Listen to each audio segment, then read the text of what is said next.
नमस्कार दोस्तों, स्वागत है आपके अपने YouTube चैनल आरजीएस में। और हमेशा की तरह आज भी हाजिर हैं आप सबके बीच डेली करेंट अफेयर्स के प्रोग्राम की सीरीज में।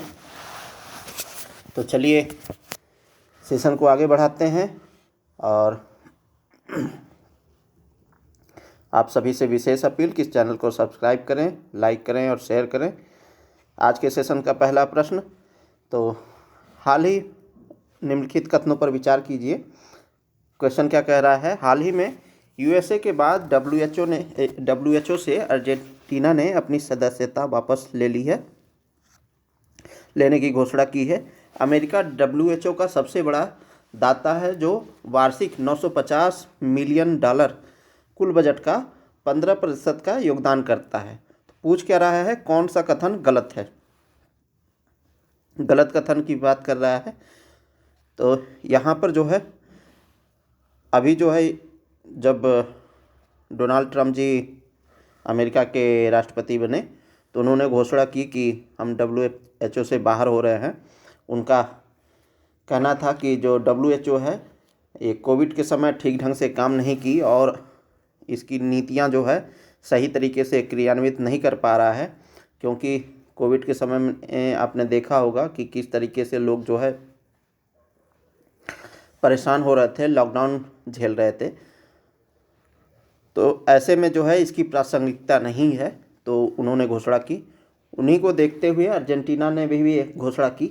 हालांकि अर्जेंटीना के अपने कुछ अपने तर्क हैं, ठीक है। तो ये तो हमारा ऑप्शन सही है। अमेरिका जो है डब्ल्यूएचओ का सबसे बड़ा दाता है, जो वार्षिक $950 मिलियन कुल बजट का 15% का योगदान करता है। तो ये भी ऑप्शन हमारा सही है। तो यहाँ पर पूछ क्या रहा है, कौन से कथन गलत हैं? तो यहाँ पर ऑप्शन डी हमारा सही है, न तो एक गलत है और न ही दो। चलिए इसकी व्याख्या को देखें। तो सबसे पहले आप ये देख लीजिए कि जो अर्जेंटीना है वो कहाँ पर है। वो दक्षिण अमेरिका का भाग है और एक तरफ इसके अटलांटिक ओशन है, दूसरे तरफ पैसिफिक ओशन है, ठीक है। तो पैसिफिक ओशन से इसकी सीमा नहीं लगती है, चूँकि ये चिली जो है इसकी सीमा बनाता है यहाँ पर पैसिफिक ओशन से। अर्जेंटीना जो है ये है अटलांटिक ओशन से सीमा बनाता है।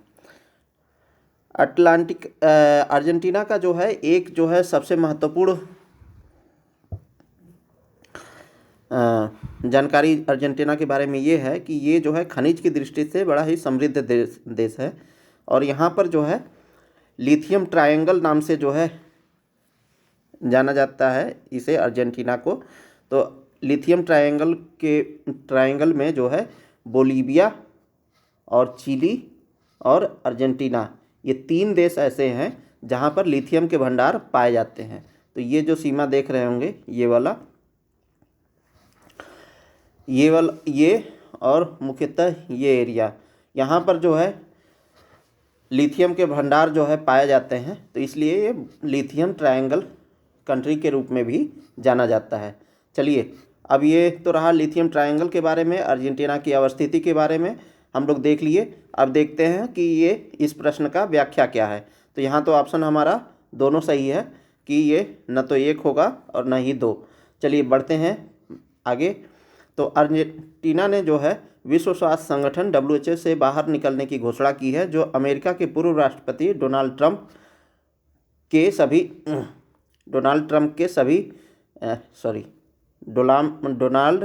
ट्रम्प के इसी तरह के फैसले के बाद हुआ है। राष्ट्रपति जेवियर मिलेई की सरकार ने डब्ल्यूएचओ की स्वास्थ्य नीतियों की विशेष रूप से कोविड-19 महामारी के प्रबंधन को लेकर के गहरी असहमति जताई है। तो अर्जेंटीना के राष्ट्रपति कौन है?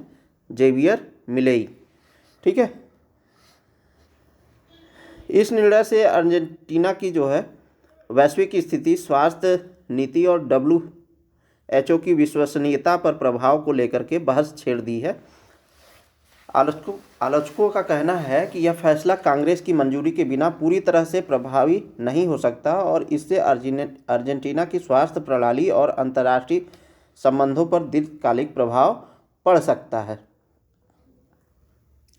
अर्जेंटीना जो है WHO से बाहर निकलने के जो तथ्य दिए हैं और क्यों निकलना चाह रहा है, तो उसमें प्रमुख बिंदु है कि निर्णय और घोषणा के संबंध में जो है उसने किया है कि अर्जेंटीना ने बुधवार को WHO से बाहर निकलने की घोषणा की।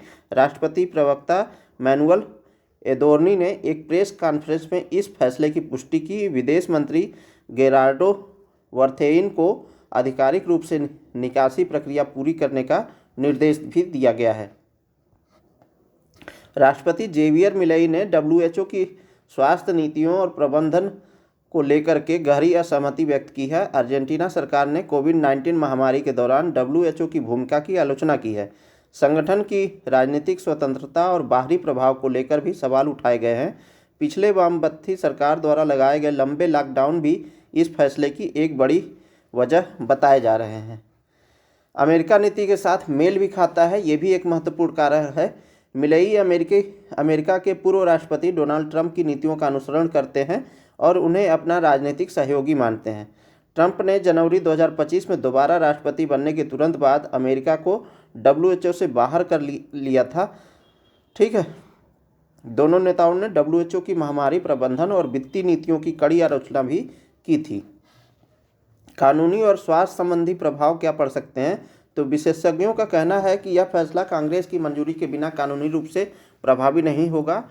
आलोचकों का मानना है कि इसे कानूनी रूप से पारित कराने की आवश्यकता है। इस निर्णय से जो है अर्जेंटीना की चिकित्सा आपूर्ति और स्वास्थ्य तकनीकों तक पहुंच प्रभावित हो सकती है। मिलई सरकार जो है पहले ही स्वास्थ्य बजट में कटौती कर चुकी है, जिससे टीकाकरण कार्यक्रमों में कमी और स्वास्थ्य क्षेत्र में छंटनी देखी गई है। अमेरिका WHO का सबसे बड़ा दाता है, जो वार्षिक रूप से जो है 950 मिलियन अमेरिकी डॉलर का योगदान देता है, जो कि कुल बजट का 15% है। कुल बजट का 15% है। ठीक है, अर्जेंटीना का योगदान जो है 8 मिलियन है, जो वित्तीय रूप से WHO को ज़्यादा प्रभावी नहीं करेगा। हालांकि विशेषज्ञों को आशंका है कि अन्य देश भी जो है अर्जेंटीना के कदम का अनुसरण कर सकते हैं, जिससे WHO की वैश्विक विश्वसनीयता प्रभावित हो सकती है। वैश्विक और घरेलू प्रतिक्रिया भी हो रही है। ठीक है, अर्जेंटीना जब बाहर निकल रहा है तो आलोचकों का कहना है कि ट्रंप की नीतियों का अंधा अनुकरण जो है अर्जेंटीना के लिए फ़ायदेमंद नहीं हो सकता है। विशेषज्ञों का मानना है कि अमेरिका पर अत्यधिक निर्भरता अर्जेंटीना के आर्थिक हितों के लिए जोखिम भरी हो सकती है।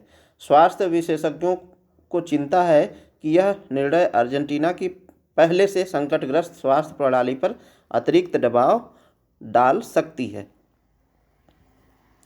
तो ये रहा जो है अर्जेंटीना के बारे में, जो अभी निकलने का ऐलान किया है।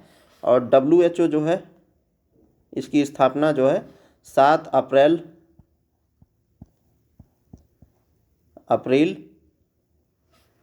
1948 को हुई थी, और इसी 7 अप्रैल को हम लोग जो है विश्व स्वास्थ्य दिवस मनाते हैं। तो जब भारत की आज़ादी के 1 साल होने को आए थे, तभी जो है WHO की स्थापना की गई थी। तो आप ये लिंकअप याद रखिएगा कि कब WHO की स्थापना की गई थी। ठीक है, तो आप आज़ादी से रिलेट करके याद रखेंगे, भारत की आज़ादी से, तो याद रहेगा। चलिए आगे बढ़ते हैं, अगला प्रश्न देखते हैं। रूसी अंतरिक्ष एजेंसी रोसकोस्मोस का महानिदेशक किसे नियुक्त किया गया है? तो अभी जो है ये रूस की एजेंसी है, रोसकोस्मोस स्पेस एजेंसी है। तो यहाँ पर जो है दमित्री बाकानोवा को जो है यहाँ का महानिदेशक नियुक्त किया गया है। चलिए इसकी व्याख्या को देखें। तो क्रेमलिन ने गुरुवार को रूसी अंतरिक्ष एजेंसी के प्रमुख को 3 वर्ष से भी कम समय के कार्यकाल के बाद हटा दिया है, जो 47 वर्षों में रूस के पहले चंद्र मिशन की शानदार विफलता से आहत था। जैसा कि आप लोग जानते होंगे कि जब हमारा चंद्रयान 3 जब लैंडिंग करने वाला था, उससे कुछ समय पूर्व जो है रूस भी जो है अपना चंद्र मिशन भेजा था सॉफ्ट लैंडिंग कराने के लिए, लूना नाम से, जो कि क्रैश हो गया था। ठीक है, तो उसकी किरकिरी हुई थी। वो दक्षिणी ध्रुव पर पहुंचना चाहता था भारत से पहले, लेकिन वो विफल रहा। उसी को लेकर के ये जो है सुर्खियां बनी हुई हैं, और अभी जो है वहाँ के महानिदेशक को बदला गया है। तो क्रेमलिन ने एक बयान में कहा कि जुलाई 2022 से रोसकॉस्मोस का नेतृत्व कर रहे यूरी बोरिसोव को उनके पद से भी मुक्त कर दिया गया है। ठीक है, उनका मानना है कि इसमें कोई कारण, मतलब उनकी जगह जो है परिवहन, इसमें कोई कारण नहीं बताया गया है, सॉरी, पद से मुक्त कर दिया गया है। ठीक है, उनकी जगह पर जो है परिवहन उप मंत्री दिमित्री बाकानोव को नियुक्त किया गया है। तो ये रेड कलर में आप याद रखिएगा, दिमित्री बाकानोव को महासचिव नियुक्त किया गया है, जो सरकार में शामिल होने से पहले एक सैटेलाइट कंपनी के प्रभारी थे। 1961 में सोवियत अंतरिक्ष यात्री यूरी गागरिन अंतरिक्ष में जाने वाले पहले व्यक्ति बनने के बाद से रूस ने खुद को अंतरिक्ष अन्वेषण में अग्रणी शक्ति के रूप में गौरवान्वित किया है। तो 1961 में जो है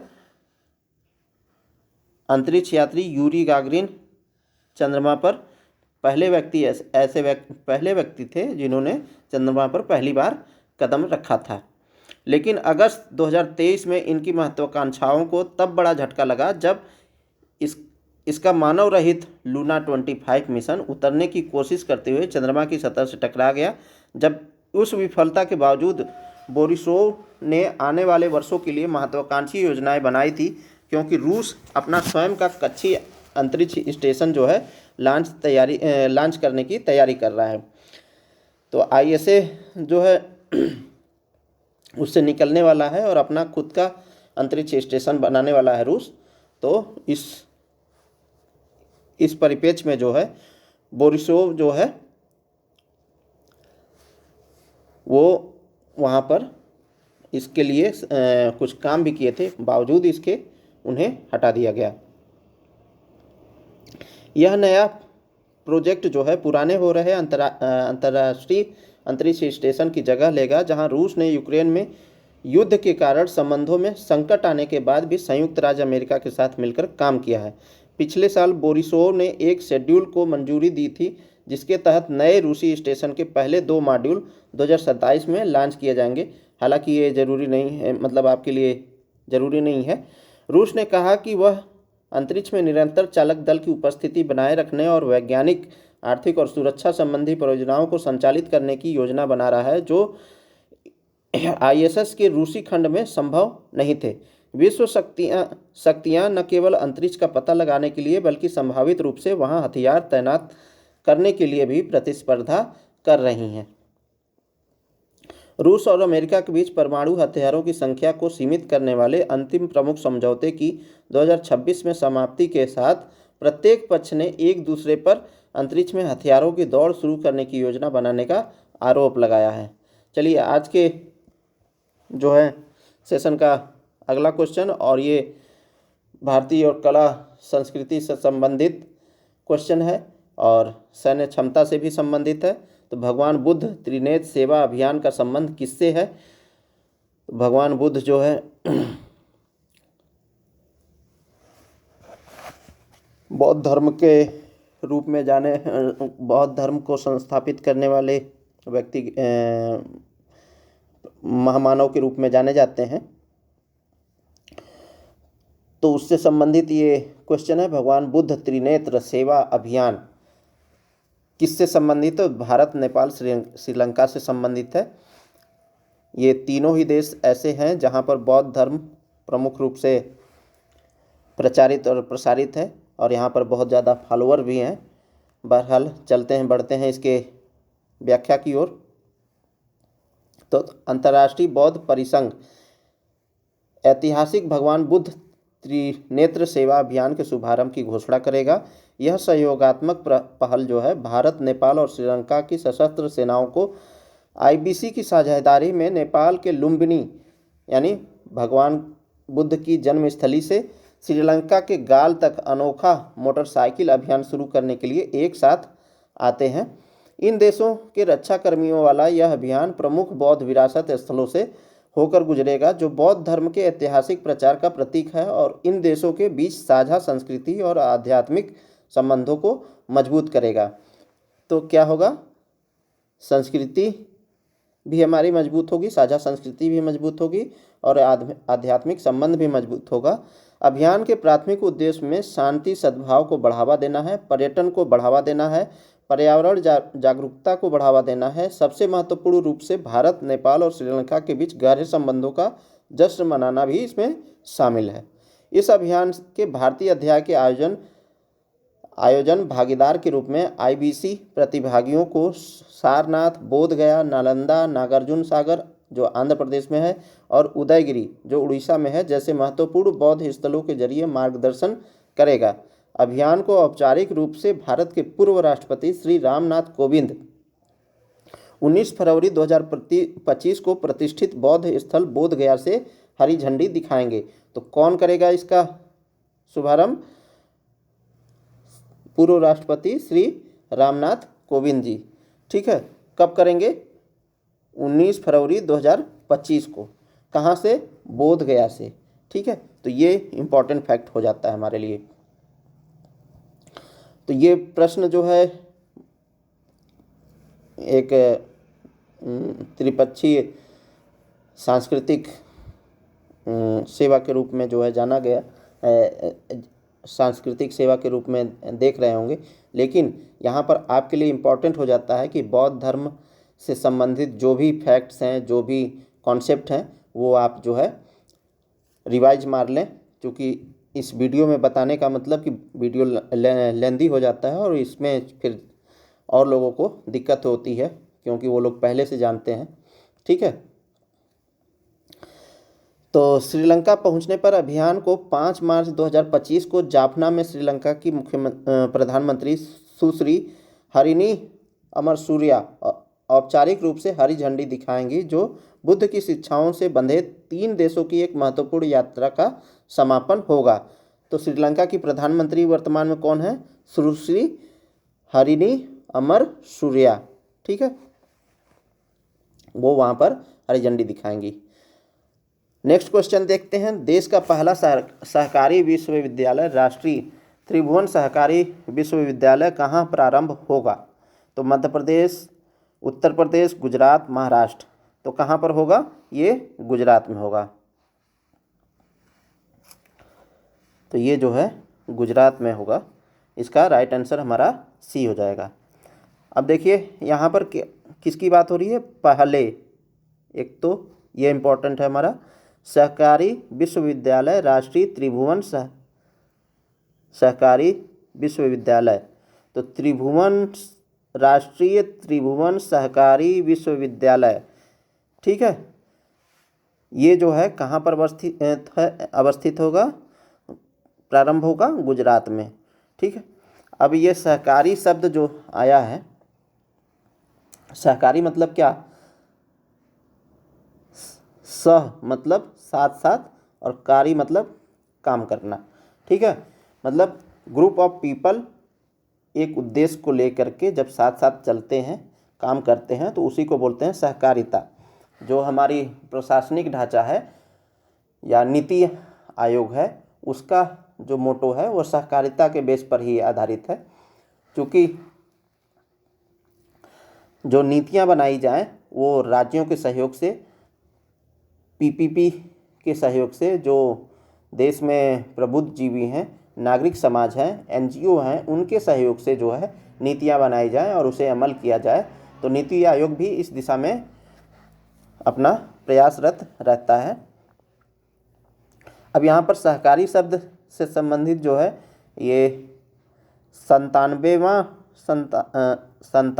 जो है संविधान संशोधन 2011 इम्पॉर्टेंट हो जाता है। यहाँ पर 3 चीज़ें जो है भारतीय संविधान में जोड़ी गई थी, तीन जगह संशोधन किए गए थे। तो एक तो था हमारा फंडामेंटल राइट भाग 3, ठीक है, भाग 3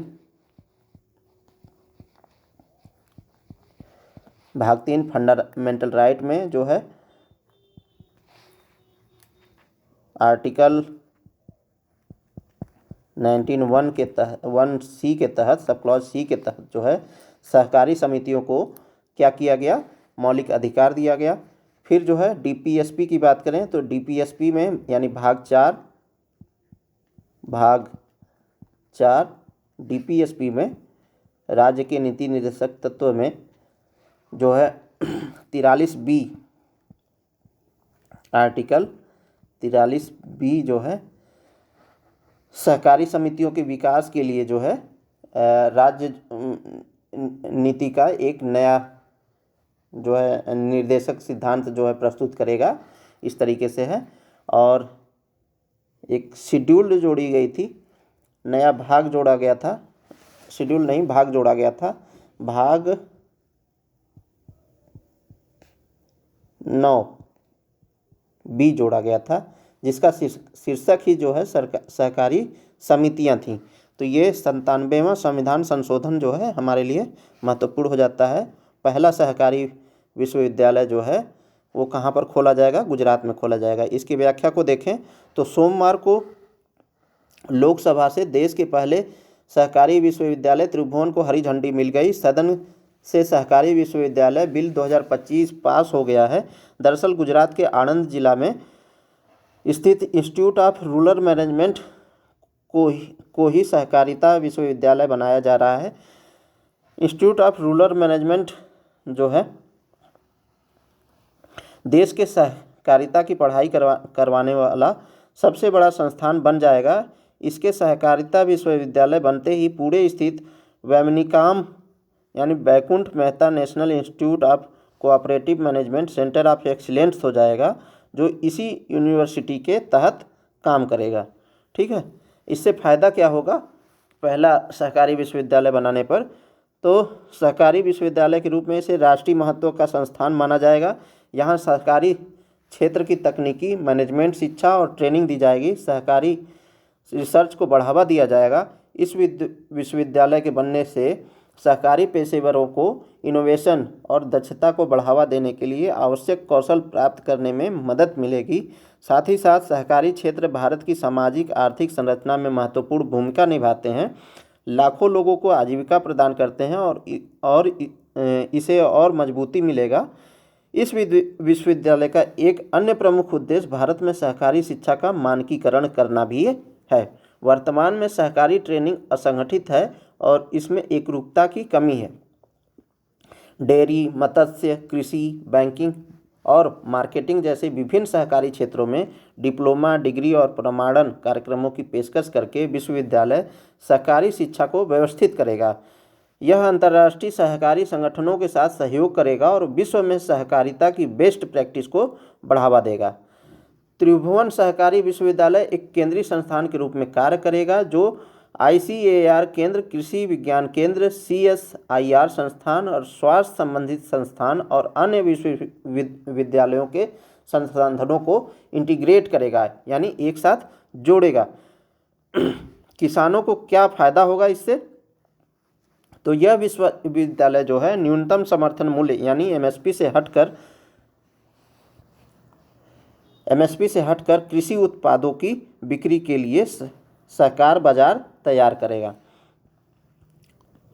किसानों को आत्मनिर्भर बनाने के लिए मॉडल विकसित करेगा। स्वास्थ्य संस्थानों के साथ समन्वय करके विश्वविद्यालय ग्रामीण स्वास्थ्य देखभाल के लिए सहकारी मॉडल विकसित करेगा, जिससे सभी के लिए सुलभ और किफ़ायती चिकित्सा सेवाओं की सुविधा मिलेगी।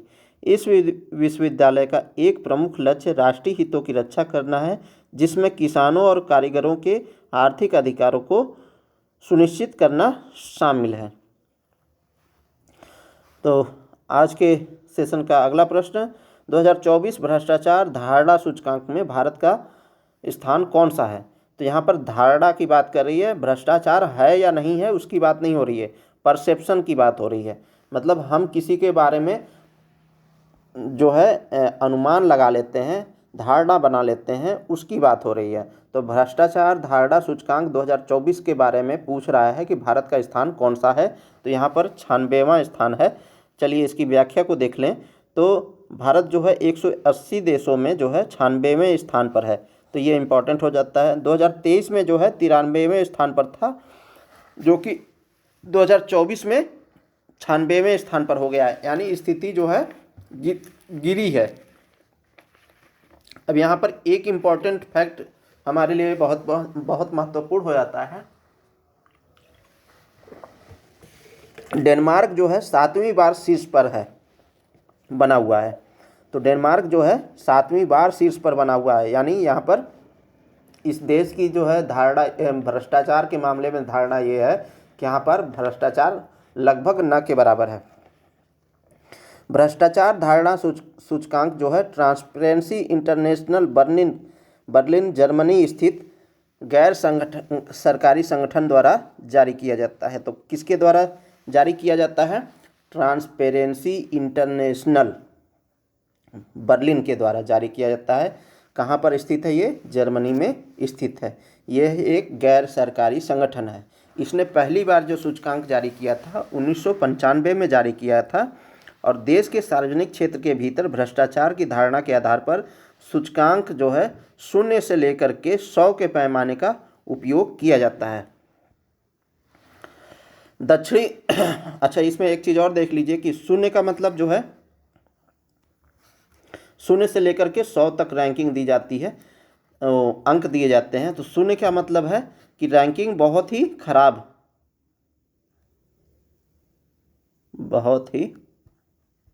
बहुत खराब। जब किसी को 100 अंक मिल जाते हैं तो यहाँ पर मतलब है बेहतर स्थिति में।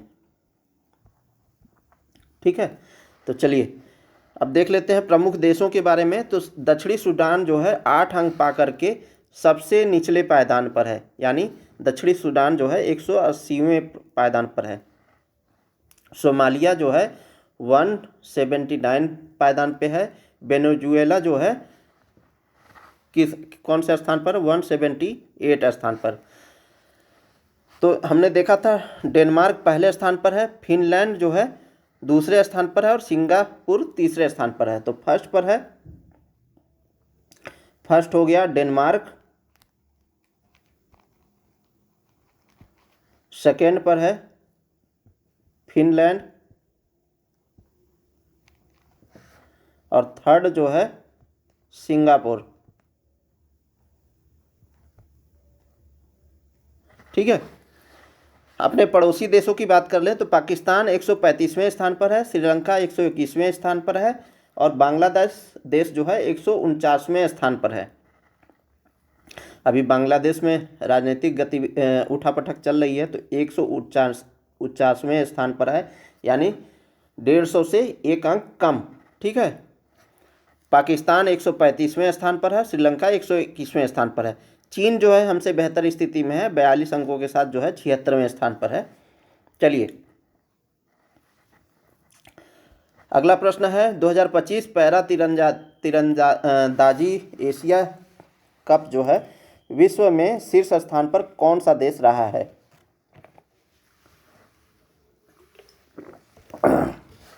2025 की बात कर रहा है, पैरा की बात कर रहा है, और तीरंदाजी की बात कर रहा है, एशिया कप की बात कर रहा है। तो एशिया कप की बात कर रहा है, पैरा तीरंदाजी की बात कर रहा है। पैरा मतलब क्या? जो दिव्यांग पर्सन लोग होते हैं उससे संबंधित ये एशिया कप हुआ। तो इसमें जो है शीर्ष स्थान पर कौन रहा? भारत रहा 6 गोल्ड मेडल के साथ। तो भारतीय दल ने 12 पदक जो है जीते कुल मिलाकर के, और 6 स्वर्ण, जिसमें से 6 स्वर्ण, 3 रजत और 3 कांस्य जीते। तो 6, 3 और 3, 6 जो है स्वर्ण, 3 रजत और 3 कांस्य। ठीक है, 2 से 11 फरवरी 2025 तक बैंकॉक थाईलैंड में आयोजन हुआ। तो कहाँ पर आयोजित हुआ? ये इस प्रतियोगिता का आयोजन बैंकॉक थाईलैंड में।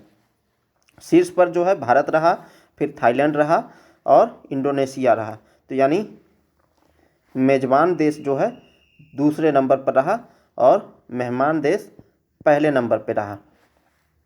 इंडोनेशिया वहीं तीसरे नंबर पर रहा। यहाँ पर देख लें तो जो छः जो स्वर्ण विजेता हैं उनकी लिस्ट यहाँ पर देख लेते हैं। तो 6 स्वर्ण पदक विजेता जो है वो इस प्रकार से हैं: श्याम सुंदर स्वामी, सरिता, ज्योति और सरिता, हरविंदर सिंह और पूजा, श्याम सुंदर स्वामी और सरिता, हरविंदर सिंह और धन्नाराम गोदारा। तो यहाँ पर काउंटिंग करेंगे तो 6 से ज़्यादा लोग हो रहे हैं। ठीक है, 1 2 3 4 5 और 6, ये 6 लोग जो है ये मिले हैं।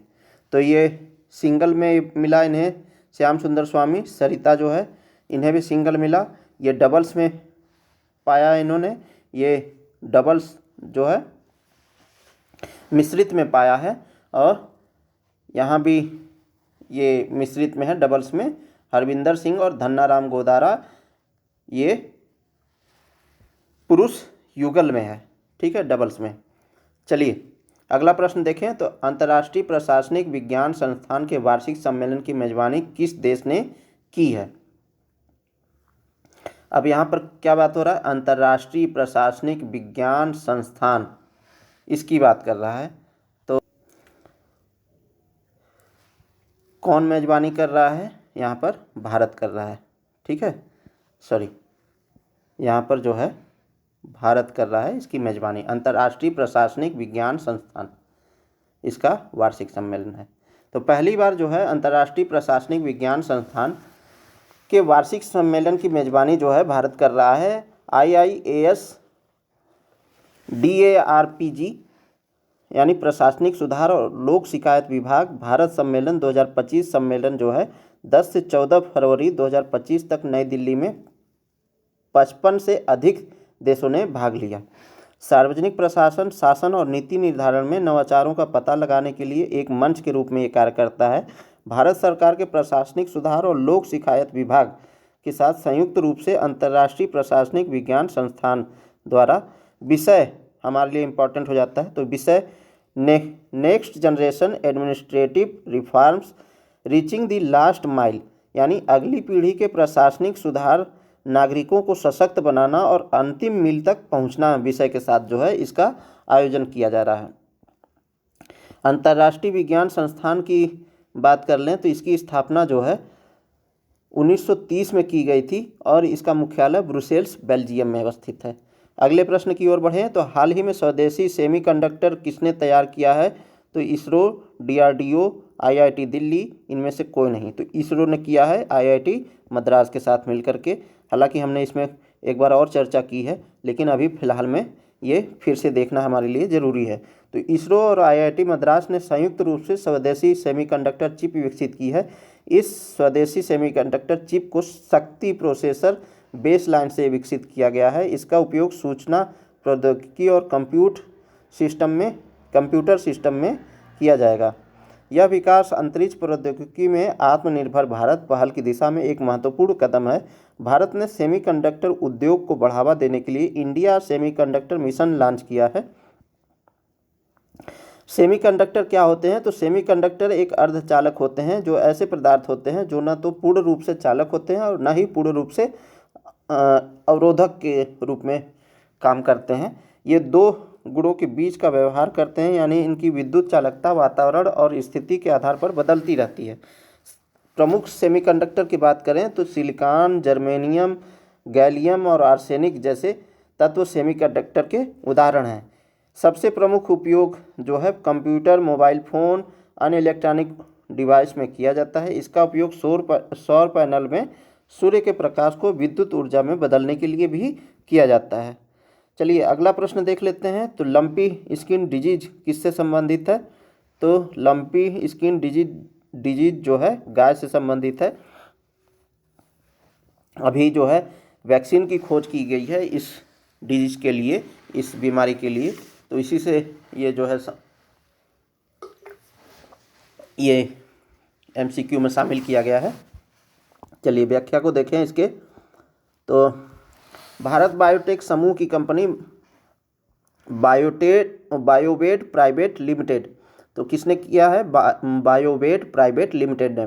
तो कभी कभी आ जाता है, वैक्सीन के कंपनी निर्मित करने वाले कंपनी का नाम पूछ लेता है। जैसे कोविड का समय था तो उस समय क्वेश्चन आया था कि कोविशील्ड किसने विकसित किया, तो भारत बायोटेक समूह की कंपनी बायोवेट प्राइवेट लिमिटेड ने भारतीय कृषि अनुसंधान परिषद यानी ICAR के साथ मिलकर के लंपी स्किन डिजीज के लिए एक वैक्सीन विकसित की है।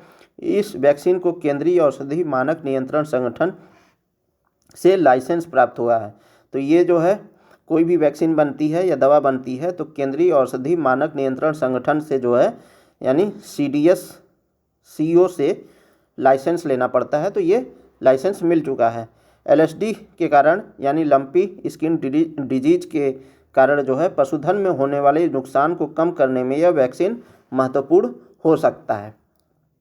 तो आप देख सकते हैं किस तरीके से ये लंपी डिजीज का ये लक्षण है, दिख जाता है हमें आमतौर पर गायों के स्किन पर जो है इस तरीके से डॉट डॉट जो है चकत्ते पड़ जाते हैं और ये लंपी डिजीज का लक्षण है। लंपी स्किन डिजीज एक वायरल बीमारी है जो मुख्यतः गायों और भैंसों को प्रभावित करती है। यह बीमारी पॉक्सविरिडे परिवार के वायरस के कारण होती है। लंपी स्किन डिजीज के लक्षणों में त्वचा पर गांठें, बुखार और दूध उत्पादन में कमी शामिल है। यह बीमारी कीटों जैसे मच्छर और मक्खियों के माध्यम से फैलती है। भारतीय कृषि अनुसंधान परिषद के बारे में देख लें तो स्थापना जो है 16 जुलाई 1929 को हुई थी। इसका मुख्यालय जो है नई दिल्ली में है, भारत में। यह भारत में कृषि अनुसंधान, शिक्षा और विस्तार कार्यक्रमों के समन्वय और प्रोत्साहन के लिए जिम्मेदार एक शीर्ष निकाय है। ICAR के अंतर्गत 100 से अधिक कृषि अनुसंधान संस्थान और 75 कृषि विश्वविद्यालय आते हैं। प्रमुख योगदान की बात करें तो हरित क्रांति 1966-67 में किस तरीके से आया तो उसमें भी इसने योगदान दिया। उन्नत बीजों जैसे हाई यील्ड वैरायटी के जो सीड हैं वो उसके विकास में जो है ICAR ने प्रमुख भूमिका निभाई। पशु चिकित्सा विज्ञान, डेयरी विकास और मत्स्य पालन में शोध इत्यादि जो है इसके प्रमुख योगदान हैं। डेयरी विकास इस तरीके से किया गया है कि आज जो है पूरे विश्व में दुग्ध उत्पादन में भारत जो है अग्रणी भूमिका निभाता है। जलवायु परिवर्तन और टिकाऊ कृषि के लिए नवीन तकनीकों का विकास भी जो है इसका प्रमुख उपलब्धि है। चलिए अगला प्रश्न देखें तो बहुत ही इंपॉर्टेंट प्रश्न हो जाता है। मुद्रास्फीति को डैश द्वारा मापा जाता है, तो उपभोक्ता मूल्य सूचकांक, थोक मूल्य सूचकांक, मार्शल सूचकांक और इनमें से कोई भी नहीं। तो अभी जो है एक न्यूज आई थी और न्यूज़ थी कि जो महंगाई दर है यानी मुद्रास्फीति जो है वो पिछले 5 महीनों के अपने निचले स्तर पर है। तो वो कितना है 4.31% के लगभग बनी हुई है। ठीक है। अब मौद्रिक नीति समिति भी जो है मुद्रास्फीति को नियंत्रित करने का काम करती है और उसका लक्ष्य क्या रहता है 4% के नियर अबाउट नियंत्रित करना, जो कि इसमें ±2% दिया गया है, यानी 6% तक ये बढ़ सकता है और 2% तक आ सकता है। तो ये उपभोक्ता मूल्य सूचकांक के द्वारा जो है मुद्रास्फीति को मापा जाता है। मुद्रास्फीति होता क्या है वास्तव में, तो पहले जब आप छोटे होंगे तो याद कीजिए, जब आप दुकान जाते होंगे या बाज़ार जाते होंगे या मेले में जाते होंगे तो सपोज 100 रुपये लेके जाते होंगे, तो उस 100 रुपये में आप जो है कुछ अच्छी अच्छी मिठाइयाँ भी खा लेते होंगे, कुछ अन्य चीज़ें भी खा लेते हैं, कुछ खिलौने भी खरीद लेते होंगे या अन्य उपयोगी सामान भी खरीद लेते होंगे। लेकिन वही आज के समय में आप 100 रुपये लेकर के जाइए और सोचिए कि हम जितनी चीज़ें हम उस समय खरीद लेते थे, सपोज बैलून की ही बात कर लेते हैं, तो बैलून जो था उस समय जो है गुब्बारा जिसे बोलते हैं, उस समय जो है ये 1 रुपये या 50 पैसे का आता था या 2 रुपये का आता था। आज के डेट में ये मिनिमम 10 रुपये का कर दिया गया हो गया है।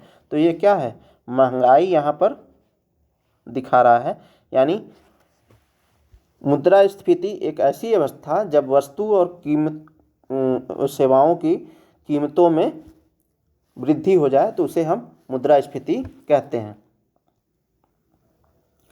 चलिए इसकी व्याख्या को देखें तो खुदरा महंगाई दर जो है गिरकर 5 महीने के निचले स्तर यानी 4.31% पर पहुंच गई है। आने वाले महीनों में सब्जियों और खाने पीने के सामानों की कीमतों और कम होने की उम्मीद जताई जा रही है।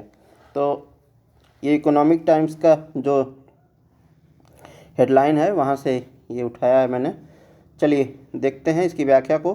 तो अंतर्राष्ट्रीय मुद्रा कोष के द्वारा जो है मुद्रास्फीति की परिभाषा दी गई है। इसके द्वारा जो है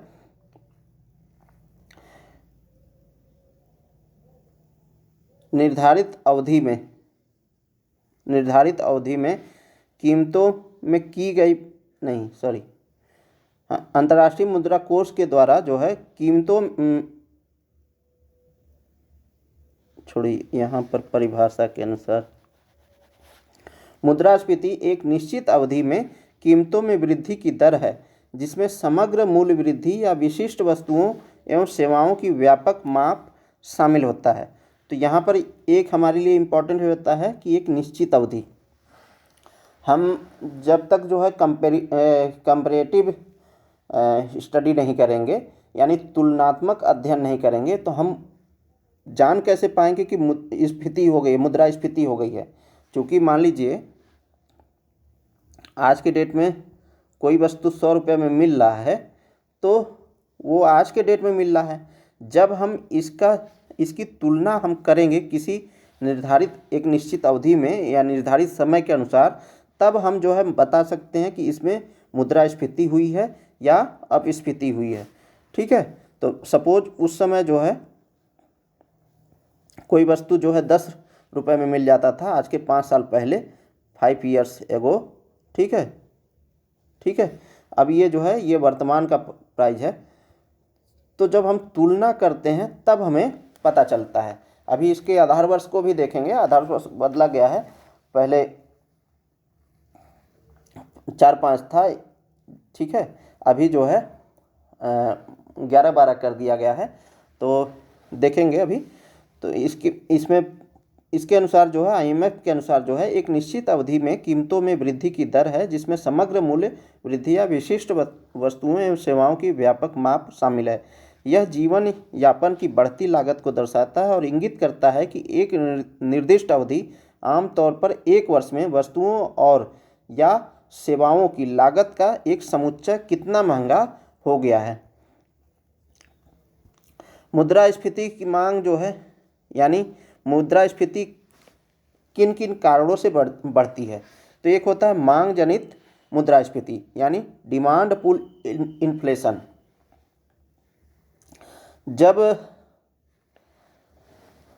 अर्थव्यवस्था में यानी बाजार में वस्तुओं एवं सेवाओं की मांग कम होती है तो सरकार क्या करती है, राजकोषीय नीति लाती है और उसके द्वारा जो है कोशिश करती है कि इस मंदी से उभरा जाए, यानी मांग को पुल किया जाए, बढ़ाया जाए। तो इसी को लेकर के अभी देखा होगा जब 1 फरवरी को हमारी वित्त मंत्री जी ने जब बजट पेश किया तो उन्होंने कहा कि जो अभी 12 लाख रुपए कमा रहे हैं उनका जो टैक्स है वो आगामी वित्त वर्ष से शून्य रहेगा, यानी हम उसमें रिबेट देंगे। तो उन्होंने क्या किया, यहाँ पर जो है लिक्विडिटी यानी सेविंग को बढ़ाने का काम किया। लोगों के पास सेविंग ज़्यादा होगी तो इससे क्या होगा, जब सेविंग ज़्यादा होगी तो डिमांड ज़्यादा होगी। ठीक है। डिमांड होगी तो क्या होगा, उत्पादन बढ़ेगा। सपोज यही डिमांड हुई और उत्पादन नहीं बढ़ा, प्रोडक्शन नहीं बढ़ा तो क्या होगा, यहाँ पर महंगाई आएगी क्योंकि खरीदार बहुत ज़्यादा हो जाएंगे और वस्तु और सेवाएं सब किसी कारणवश जो है उत्पादित नहीं हो रही हैं, सृजित नहीं हो रही हैं। तो उस कंडीशन में क्या है, डिमांड बढ़ गई और उस समय क्या होगा, महंगाई हो जाती है। जैसे विशेष समय में जब आप देखेंगे तो जैसे बारिश के सीज़न में जो पालक होता है, ठीक है, या धनिया होता है, तो उसकी क्या होती है, डिमांड तो वही रहती है, लेकिन चलिए वो तो उत्पादन जनित है, उत्पाद जनित है, यहाँ डिमांड की बात कर रहे हैं ना। तो डिमांड क्या हो गई कि जैसे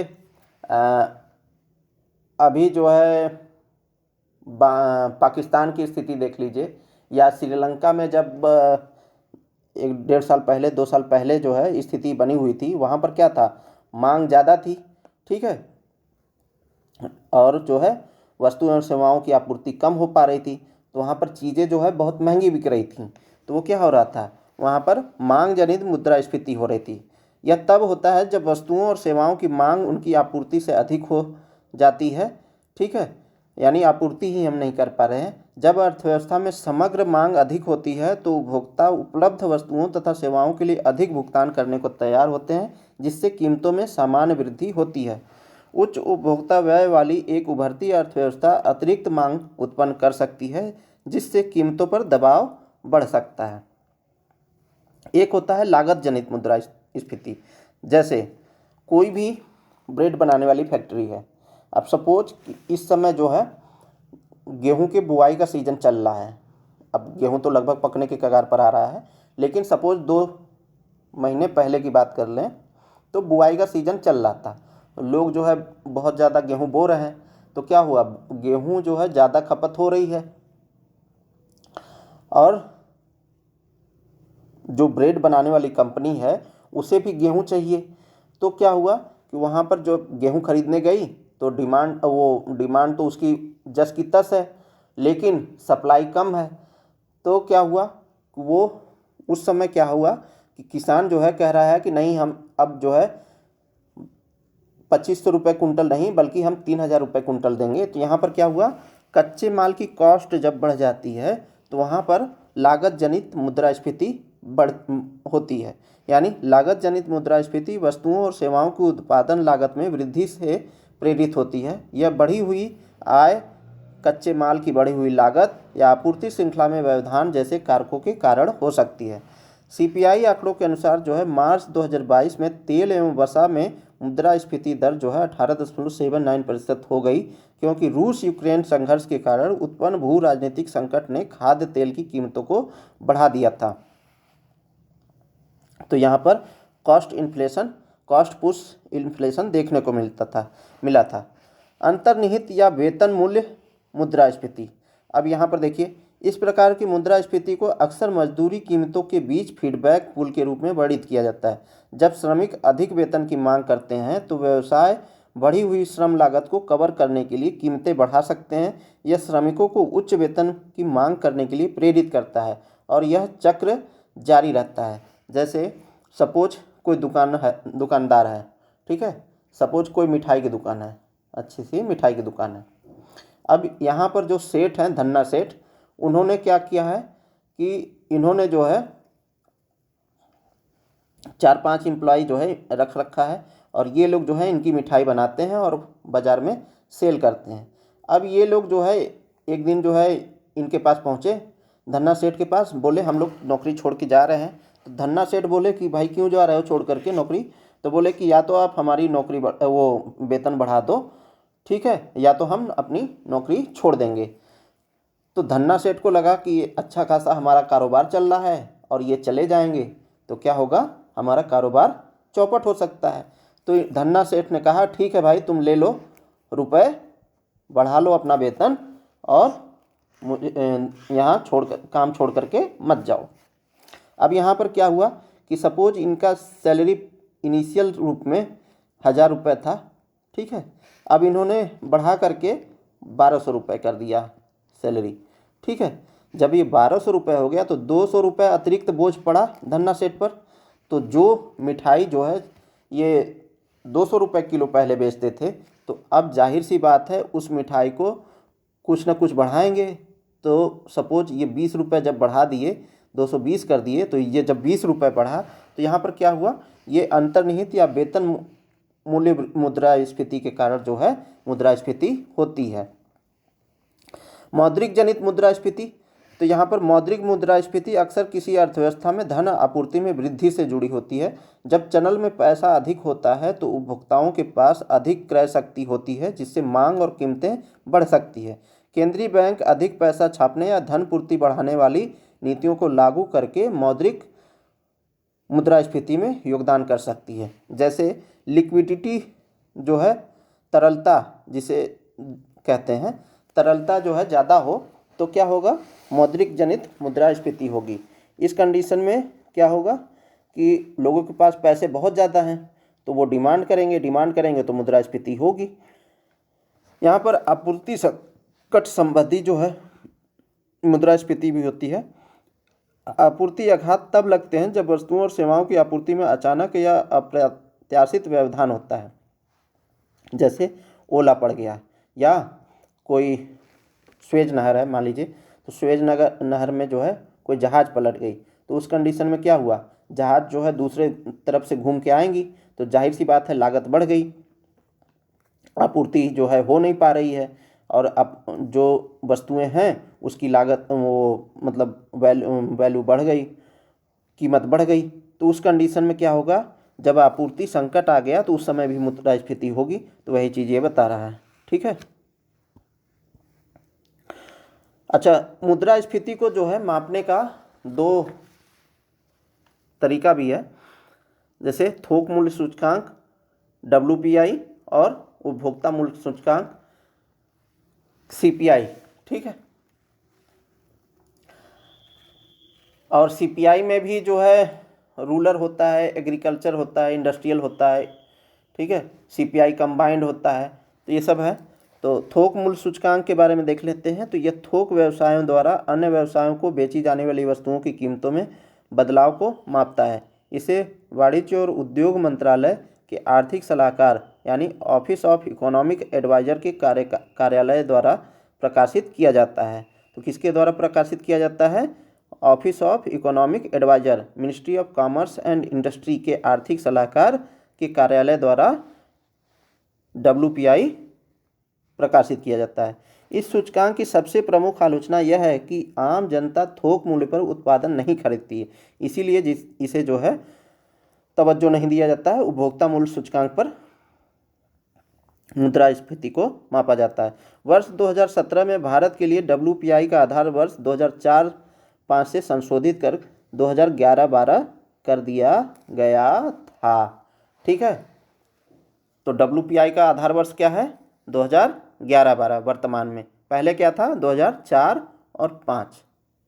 उपभोक्ता मूल्य सूचकांक की बात कर लें तो उपभोक्ता मूल्य सूचकांक यानी CPI या खुदरा खरीदार के दृष्टिकोण से मूल्य में हुए परिवर्तन को मापता है तथा इसे राष्ट्रीय सांख्यिकी कार्यालय यानी NSSO पहले था, 2016 में मर्ज करके NSO बनाया गया, द्वारा जारी किया जाता है। यह उन वस्तुओं और सेवाओं जैसे भोजन, चिकित्सा देखभाल, शिक्षा, इलेक्ट्रॉनिक आदि की कीमतों में अंतर की गणना करता है जिन्हें भारतीय उपभोक्ता उपयोग के लिए खरीदते हैं। अब ये देखिए, CPI के भी कई प्रकार होते हैं, जैसे CPI रूरल, इसका आधार वर्ष जो है ये 1986-87 है, और इसे कौन जारी करता है, श्रम ब्यूरो का जो है श्रम और रोजगार मंत्रालय जारी करता है। उसी तरह CPI एग्रीकल्चर लेबर, इसका भी आधार वर्ष सेम है 1986-87, इसे भी जो है श्रम ब्यूरो के श्रम और रोजगार मंत्रालय द्वारा जारी किया जाता है। वहीं CPI इंडस्ट्रियल वर्कर की बात करें तो इसका आधार वर्ष जो है 2016 है, पहले जो है ये 2001 था। इसे भी जो है श्रम ब्यूरो के श्रम और रोजगार मंत्रालय द्वारा जारी किया जाता है। एक होता है CPI रूरल, इसका आधार वर्ष 2012 है, ठीक है। इसे जो है NSO जारी करता है। CPI अर्बन है, CPI अर्बन, इसका आधार वर्ष भी 2012 है। इसे जो है इसे भी जो है NSO जारी करता है। और CPI कंबाइंड, इसका भी आधार वर्ष 2012 है। इसे जो है सांख्यिकी और कार्यक्रम कार्यालय मंत्रालय यानी MoSPI ministry of statistics and programme implementation जो है डिपार्टमेंट जारी करता है। ठीक है, तो ये प्रमुख उपभोक्ता मूल्य सूचकांक है। ठीक है,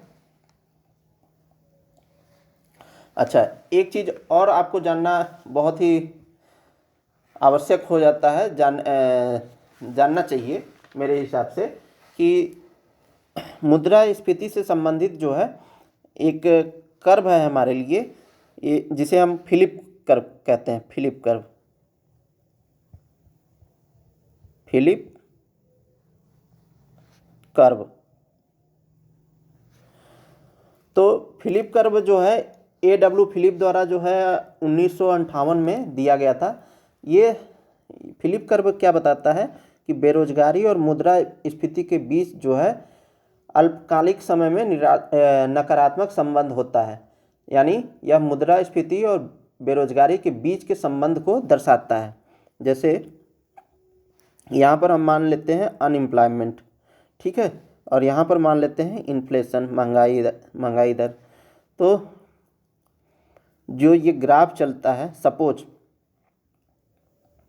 अनएम्प्लॉयमेंट हमारा इस तरीके से 1 2 3 4 5 इस तरीके से, और इन्फ्लेशन है परसेंटेज में, मान लीजिए 2.5%, 3%, 6%। ठीक है, तो जो इन्फ्लेशन है और अनएम्प्लॉयमेंट का संबंध है वो इस तरीके से है। यानी इन्फ्लेशन बढ़ेगा तो अनएम्प्लॉयमेंट क्या होगा, ये कम होगा। ठीक है, जब इन्फ्लेशन बढ़ेगा तो ये ग्राफ जो है इस तरीके से आएगा ना, इस तरीके से।